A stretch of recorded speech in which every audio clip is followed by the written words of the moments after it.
আমি শুনেছি রে ঘটনাটা। হ্যাঁ, শান্তনুদার মেয়ে রাস্তা দিয়ে যাচ্ছিল, একটা চ্যাংড়া ছেলে ইপটিজিং করছিল। হ্যাঁ আমি শুনেছি, তারপর তো ঝামেলা ঝাঁটি হয়েছে, ওরা থানা পুলিশ করেছে। দেখ কি বলবো বলতে, আমার তো মনে হয় কি জানিস তো, দোষটা না পুরোপুরি মেয়েটারই। না না, আমার কাছে কথা হচ্ছে, তুই রাস্তা দিয়ে একা একা হেঁটে যাবিই বা কেন? না না, দরকার দরকার হলে ও শান্তনুদার সাথে যেতে পারতো, শান্তনুদার বইয়ের সাথে যেতে পারতো। ও একা একা রাস্তা দিয়ে যাবে কেন?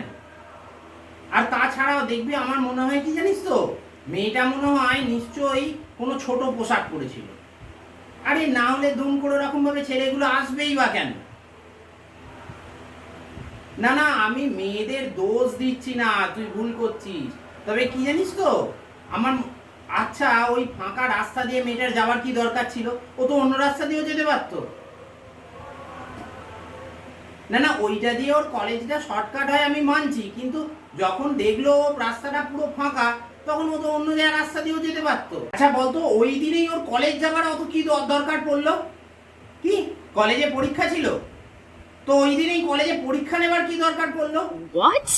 না মানে সেটা কলেজ কর্তৃপক্ষ ঠিক করেছে, ঠিক আছে। তো কলেজে পরীক্ষা ছিল তো ছিল, পরীক্ষা দিতে যাওয়ার কি দরকার ছিল? আচ্ছা তুই আমাকে আরেকটা কথা বলতো, শান্তনুদার মেয়ের কলেজে ভর্তি হওয়ার কি দরকার ছিল?